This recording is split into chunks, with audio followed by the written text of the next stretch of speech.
Bonjour à tous, je suis ravi de vous retrouver pour une nouvelle vidéo mystère. Aujourd'hui, à la demande d'Evelyne. Evelyne cherchait sur le site une histoire, une vidéo sur la bête du Gévaudan. Et puis elle se rappelait dans son enfance, on parlait aussi de la bête des Vosges. Elle se posait comme question, y a-t-il un lien entre les deux? Elle n'a pas trouvé de vidéo, parce que je ne l'ai pas faite, sur la bête des Vosges. Mais on va rattraper cela et on va regarder le lien. Y a-t-il un lien entre la bête des Vosges et celle du Gévaudan?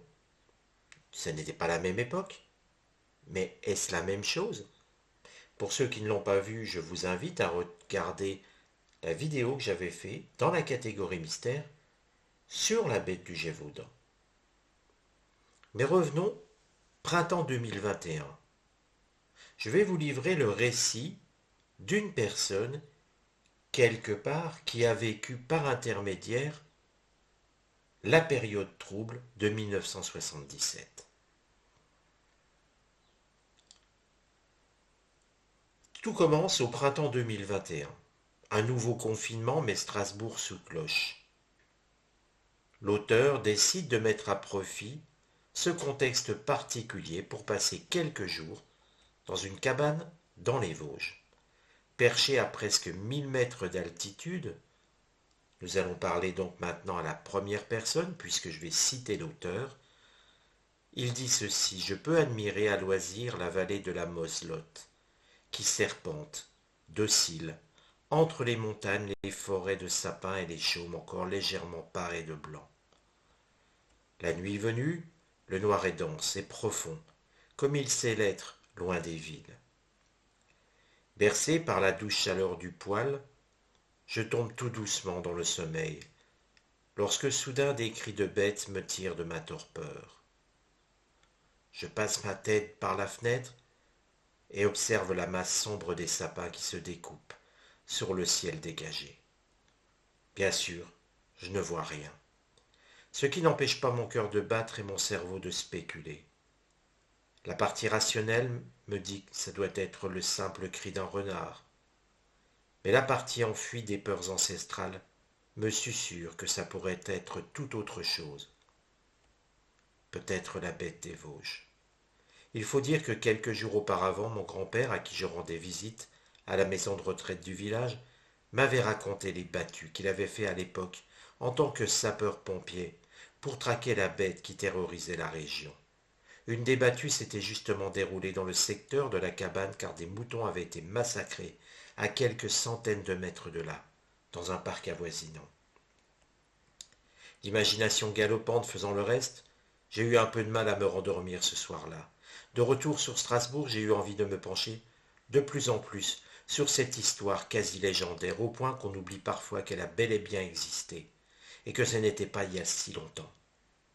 Les battues dont me parlait mon grand-père se sont tenues durant l'hiver 77-78, dans les hauts du village de Cornimont et de la Bresse. Dans un terrain très accidenté et enneigé, la bête avait encore une fois échappé à ses poursuivants. Encore et toujours, on ne comptait plus en effet les battues, mises sur pied depuis le printemps. 26 au total, ayant mobilisé plus de 1800 personnes. La première d'entre elles avait eu lieu le 8 avril 1977, autour de la forêt de Rambervillers, 50 kilomètres plus à l'ouest. Et c'est bien dans ce secteur qu'il faut retourner pour remonter la piste de la bête. La première manifestation remonte au 28 mars 1977. Au petit matin, un éleveur de Domèvre-sur-Durbion, petit village de la plaine des Vosges situé non loin d'Épinal, retrouve 7 brebis mortes dans son parc. Mais pour le moment, on pense simplement au forfait d'un chien errant, et l'affaire ne fait pas grand bruit. Sauf que les attaques se multiplient rapidement dans le secteur. 11 brebis et agneaux le 30 mars. Une biche d'au moins 100 kilos le 31 mars à Remont. Et surtout 26 brebis le 9 avril à Moriville. À partir de là, on ne rigole plus du tout. La folie meurtrière du prédateur, qu'on appelle désormais la bête, commence à faire parler, et faire un peu flipper aussi. Car une chose devient sûre et certaine, elle tue par plaisir, et par goût du sang. ne mangeant en général qu'une seule de ses victimes. D'autres carnages s'annoncent. Alors on ne pense plus qu'à une chose, lui régler son compte au plus vite. On planifie des veillées, on pose des pièges, on organise des battues. Mais la bête semble d'une rare intelligence, et puis elle se terre dans l'immense forêt de Rambervillers. Pourtant, lors de la battue qui a suivi cette nuit sanglante du 9 avril, on la déniche. Un chasseur tire même une fois sans l'atteindre. Une situation qui va malheureusement se répéter dans les semaines suivantes. Tel un métronome, la bête continue de frapper. Le 17 avril, c'est le cadavre d'un jeune bœuf de 200 kilos qu'on découvre dans un parc à Domèvre. Le 19, elle fait 60 victimes parmi les moutons et brebis. L'horreur monte crescendo. La bête semble être prise dans une spirale meurtrière qui commence désormais à inquiéter les autorités. La tension monte d'un cran. Les habitants du coin commencent à s'armer. On n'ose plus se promener en forêt seul. Dès cette époque, une énième battue a pourtant failli mettre fin à ses agissements. Enfin débusquée, elle avait fini par sortir à découvert, pile dans la ligne de mire des chasseurs. Mais faute de sang-froid, ceux-ci tirent de trop loin et ne font pas mouche. Pourtant les balles s'enchaînent, 17 au total, mais la bête semble invincible. Elle parvient même à sortir du dispositif en profitant du seul trou dans le filet. Avec un peu plus de compétence, l'histoire aurait pu s'arrêter là. À la place, elle ne va cesser de devenir de plus en plus fascinante. Le 21 avril, à Girecourt-sur-Durbion, c'est une génisse qui est en partie dévorée. Puis le 25, une bête de plus de 100 kilos. On dit que seul un lion serait capable d'adater une bête de ce poids. Et la tension scénaristique continue de monter. Le 27 à Réincourt, la bête fait son festin d'un poulain tout juste né. On retrouve le pauvre abdomen ouvert, intestin répandu entre les cuisses. Le 30, elle fait 17 victimes à moins de 100 mètres de l'habitation du propriétaire du troupeau à l'orée de la ville de Rambervillers. La presse locale titre alors « la bête, aux portes de la ville ». Les battues s'enchaînent jusqu'à 120 chasseurs locaux et 40 militaires réquisitionnés. On fait même appel à des chasseurs réputés de la France entière, à des tireurs d'élite de l'armée, des radiesthésistes avec pendule, et même à l'inspecteur Colombo. Non, pas vraiment. Le préfet en personne est de la partie. Tout ce beau monde ne peut que constater l'échec et s'en repart, la queue entre les jambes. La panique gagne les éleveurs. Lors de la battue du 29 avril, la bête va même nous sortir d'un coup dont elle a le secret. Le chien policier suit une piste toute chaude. Les chasseurs sentent la bête prise au piège. Ils savent qu'ils vont la voir puisque le dispositif débouche sur une immense clôture haute d'1,50 m. Sauf que la bête, d'un bond, franchit la clôture. Et personne ne pourra la rattraper. Si on l'appelle la bête, c'est faute de savoir à quoi on a affaire au juste. Si on pensait d'abord à un chien errant, l'hypothèse d'un loup commence à être sérieusement envisagée. Le mode opératoire fait penser à un loup, mais les carnages sont de l'ordre du chien. Plusieurs témoins l'ont décrite, on sait qu'elle est trapue, puissante, fort patraille, et que ses oreilles sont petites et droites, que son pelage est à poil long. La queue est assez courte, les empreintes font environ 80 mm ou 100 mm, mais on estime son poids à plus de 60 kg, et sa vitesse est hors du commun. Alors, loup, chien-loup, autre chose? Certains pensent à un lynx, un dingo, un puma, une hyène, voire une créature non identifiable. La psychose collective se répand, et elle est amplifiée par les médias. En ce mois de mai, alors que la région de Châtel-Rambervillers est sur le pied de guerre, la bête va encore une fois jouer un sacré tour aux autorités. Alors on décide de mettre en place des troupeaux, en appât, ultra surveillés. Mais la bête décide de frapper ailleurs. Elle change de territoire. Rambervillers, c'est du passé. La voici dans la vallée de la Vologne, tuant des bêtes du côté de Décimon, puis de Pré, puis de Jussarrup. Les nouvelles battues ne sont pas plus fructueuses que dans l'ancien secteur. Mais on connaît son mode opératoire et à quoi elle ressemble. Seulement, Ce n'est pas parce qu'on sait à quoi elle ressemble qu'on arrive à l'identifier. Et les carnages continuent. Encore et encore. À moins qu'il faille retourner les soupçons dans l'autre sens. Et si c'était plutôt des chasseurs jaloux qui avaient introduit une bête dans la forêt des Verrières pour nuire justement à la population, aux éleveurs locaux? Rien ne permet aujourd'hui de valider une telle thèse. Reste que les rumeurs, c'est comme la confiture sur les doigts. Ça colle à la peau. Et quand on ne sait rien et que l'homme a horreur du vide, il comble les trous et trouve des boucs émissaires. Mais la bête a désormais un cap, plein est. En effet, voilà qu'elle vient de parcourir 30 kilomètres pour frapper au Barrupt, un lieu dit de Gérardmer. Elle fait alors son entrée remarquée dans les Hauts-de-Vosges, et elle va y élire demeure pour le reste de l'histoire. Le 22 mai, elle attaque à la Bresse, village qui deviendra son garde-manger de prédilection pendant tout le reste de l'année. Pour autant, il va y avoir un certain laps de temps où elle va demeurer silencieuse. On la pense partie, disparue. Et le 24 août, elle réapparaît. Elle fait 9 victimes d'un coup. Elle ne s'est donc pas détendue pendant les congés d'été. Les battues reprennent direct, sans aucun succès. En septembre, elle attaque dans un pré, en bordure de village, tout près des habitations. L'audace est poussée à son paroxysme. La bête n'a plus peur de rien, et surtout pas des humains. La litanie des attaques continue. La liste des victimes ce jour-là, le 5 octobre, est hallucinante. 21 moutons, 12 brebis, un bélier, 8 agneaux sont retrouvés massacrés. L'inquiétude grandit encore plus. Le 14 octobre, elle attaque en plein jour, une première. Quelques jours plus tard, un habitant de la Bresse est réveillé vers 3 heures du matin par des bruits. Il ouvre alors ses volets et braque une grosse lampe torche sur son parc. Et là, que voit-il? La bête en train de dévorer un chevreau. Début novembre, elle attaque à 3 reprises dans le village de Rochesson. 20 victimes. La presse annonce la couleur, la montagne sur le pied de guerre. Le 5 novembre, c'est plus de 400 personnes qui participent à la battue. Pas de succès. Toutes les battues sont inefficaces. Le 13 novembre, c'est au tour du plus gros troupeau de la région d'être attaqué. 1 millier de moutons appartenant à Ben Abbès Samara, un agriculteur venu pour les redescendre des chaumes. 37 victimes au total, une centaine de moutons égarés. On retrouvera des cadavres un peu partout plusieurs mois plus tard, après le dégel.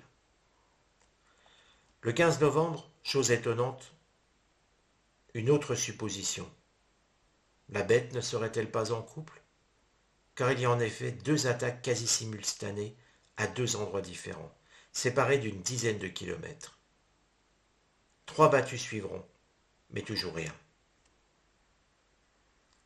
Alors, que peut-on dire sur cette bête des Vosges? Parce que tout a pris fin. Il y a des questions sans réponse. Après le 15 novembre 77, la bête ne fera plus aucune victime. On croit parfois l'apercevoir, mais rien. Plus rien. Le bilan, 300 bêtes tuées.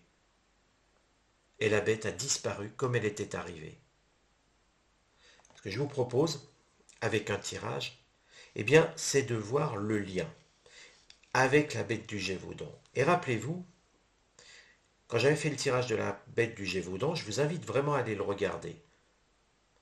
Mais il était mis en évidence que ce n'était pas un animal commun, pas un loup, pas qu'au sens où on l'entend, mais plutôt un loup que je qualifierais venu du fond des âges, presque de la préhistoire, aux dimensions d'un loup quasi normal, peut-être quelques kilos en plus, mais avec un mode de vie sanguinaire. Un loup qui finalement serait sorti non pas de nulle part, mais qui serait réapparu et que sa lignée se cachait. Je vous ai résumé cette histoire sur le tirage de la bête du Gévaudan. Regardons tout simplement s'il y a un lien entre la bête du Gévaudan et la bête des Vosges. Et puis on va regarder aussi comment elle a pu évoluer. Est-ce que finalement elle pourrait revenir un jour ou s'est-elle éteinte définitivement?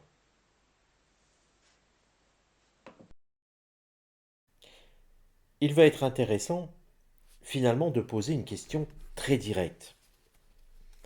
Ce n'est pas ma façon de faire, mais pour autant, pourrions-nous nous en passer? Non. Je pense qu'il est intéressant de savoir s'il y a un lien direct entre cette bête du Gévaudan, cette bête ancestrale.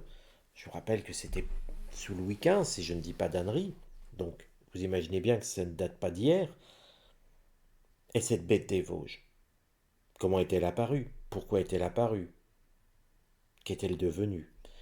Alors bien sûr, je ne pourrai pas tout explorer. Mais avec une carte, une seule carte, l'idée serait peut-être de regarder le lien. Et la question que je vais poser à l'oracle, c'est quel lien y a-t-il, pour peu qu'il y en ait un, quel lien y a-t-il entre la bête du Gévaudan et cette bête des Vosges? Si nous avions la carte de la stérilité, on pourrait dire qu'il n'y a aucun lien. Si nous avons une carte mercurienne, il existerait un lien. Ça ne le définirait pas forcément, mais ça pourrait nous donner une indication. Et nous avons un lien bien plus explicite. Pour ceux qui ne connaissent pas la carte, famille. C'est un lien familial. Alors effectivement, dans ce cadre, le septénaire ne sert pas à grand-chose. Le septénaire vénusien ne nous apporte rien de particulier. Mais le fait qu'on ait une carte famille, ça montre en fait que le lien est un lien de descendance. Direct, pas forcément, mais peut-être. Parce que, souvenez-vous, je vous avais dit dans la bête du Gévaudan que, eh bien, finalement, cette lignée s'était éteinte. La lignée directe. Donc, je ne pense pas que ça soit une lignée directe. Mais vous savez que, ou vous ne le savez pas, donc c'est pour ça que je vous invite encore une fois, désolé d'être peut-être un petit peu lourd, mais de retourner voir ce tirage sur la bête du Gévaudan, parce que finalement, un loup de cette époque, du Gévaudan, aurait très bien pu engendrer une forme de reproduction avec un chien ou avec un animal local, garder une forme de discrétion, d'atavisme qui le pousse à vivre caché, et puis sous divers aspects, ressurgir.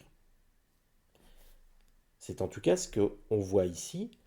Le lien, il est direct.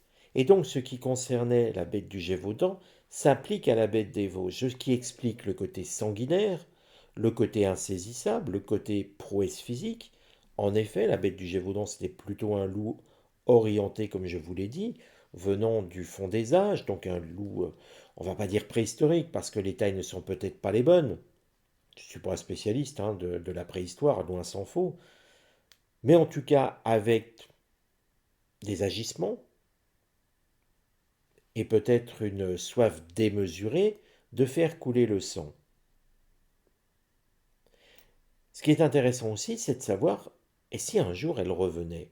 Peut-on imaginer une bête, une race de loup ou d'animal de ce type, qui ressemblerait à un loup, pouvoir ressurgir tous les 500, 700 ans? Vous me diriez, nous sommes tranquilles, on n'est pas près de la revoir. Est-ce qu'un animal de ce type pourrait hiberner selon un cycle particulier? On va regarder tout ça. On va regarder tout ça et puis on va se poser la question de savoir, eh bien, comment a évolué cette bête des Vosges. Parce qu'en fait, C'est ça qui nous intéresse. Comment la bête des Vosges a-t-elle pu évoluer? Vous voyez, je bats les cartes et je cherche la question. Comment a évolué cette bête des Vosges? Soit elle s'est rendormie, soit elle a disparu, soit elle est morte naturellement. Y a-t-il d'autres hypothèses?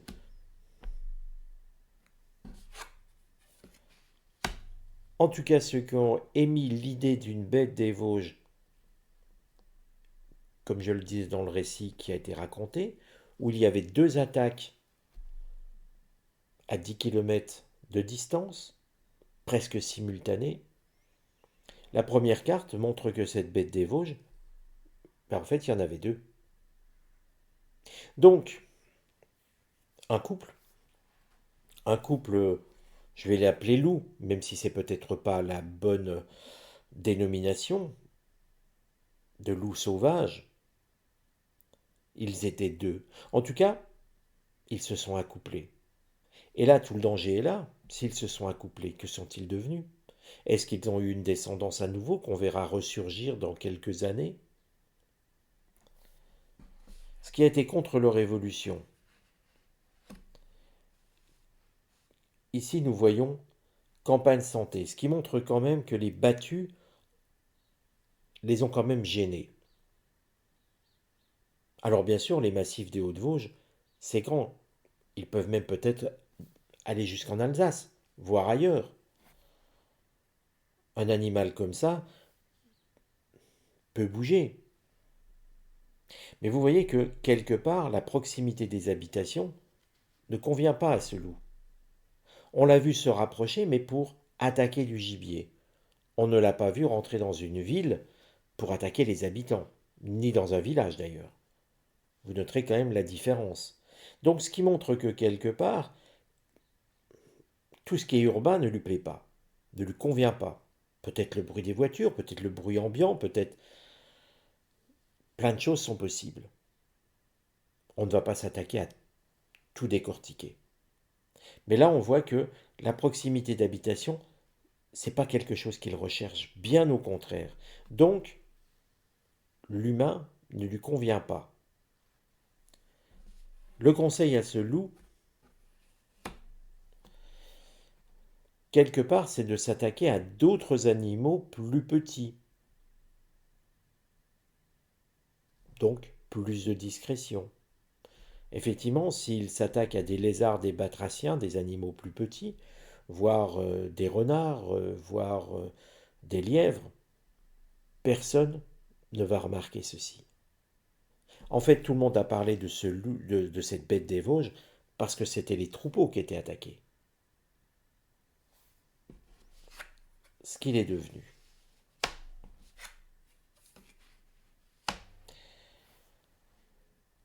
Alors, si on regarde, on ne le voit pas disparaître. Mais regardez cette carte. Au milieu, la synthèse de l'évolution de cet animal, qui était en couple, je vous le rappelle. On a l'impression que ces animaux se sont entre-dévorés. On les voit faire face à face, on voit de la violence avec Mars. Pour moi, ils se sont entre-dévorés. En tout cas, l'animal en lui-même,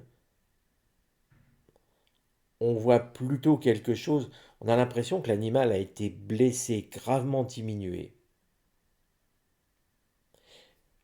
Mais il y a toujours quelque chose en vie. Mais il n'y a plus de couple. Ce qui montre que ce n'est pas forcément des loups. Des loups auraient continué à se nourrir comme ils le faisaient. D'ailleurs, regardez, euh, le récit nous montre bien que l'animal a un côté sanguinaire. Il ne tue pas pour se nourrir uniquement. On peut se dire que tout simplement, avec les battus, quelque chose a gêné cet animal, ce couple d'animal, ils se sont éloignés. Pour moi, ils sont montés plus dans le massif des Vosges, peut-être sur le ballon d'Alsace, je ne sais pas trop, hein, ça ne le dit pas précisément, mais moi je les vois plutôt aller vers quelque chose de plus haut, se sont fait beaucoup plus discrets, ont fini par s'entre-dévorer finalement, mais il y a encore toujours une descendance. Ce qui veut dire que cette descendance, pour moi, elle est toujours de côté. Simplement, regardez, c'est une carte lunaire, l'animal a encore peur. Donc, il ne sort plus, il ne se montre plus, mais on peut se dire que le danger reste toujours présent et que la réintroduction du loup dans certains massifs pourrait lui donner l'occasion peut-être de s'accoupler et d'avoir une descendance différente. Attention, on ne sait pas combien ils sont, on ne sait pas s'il y a eu des petits, l'oracle n'en parle pas. On voit simplement que les deux adultes que l'on repérait se sont entretués, se sont entre-dévorés, en tout cas celui qui s'en est sorti n'était pas bien vaillant. Une seule carte pour demander quelle carte représente cet animal dans les années à venir, afin de savoir si on le reverra ou si on reverra quelque chose de proche. Regardez la carte. C'est la carte plaisir, ce qui montre que nous reverrons, en France ou au moins en Europe, cet animal. La carte plaisir montre une certaine harmonie, ce qui fait que quelque part, nous allons avoir un animal qui va revenir et qui s'est accommodé à l'entourage présent. Si ce récit vous a intéressé et ce tirage, n'hésitez pas à vous abonner. Vérifiez vos abonnements. YouTube a tendance à vous désabonner sans dire quoi que ce soit. Et puis n'hésitez pas, si vous voulez soutenir la chaîne dans son travail, à la fois pour les vidéos politiques, les mystères, les cold cases, les récits fantastiques et la gratuité de tous les PDF, eh bien n'hésitez pas à soutenir la chaîne à travers le lien Tipeee dans la description de cette vidéo. Je vous dis à très bientôt, passez de bonnes fêtes, et pour ceux qui sont courageux et qui aiment la chaîne, on se retrouve dès demain.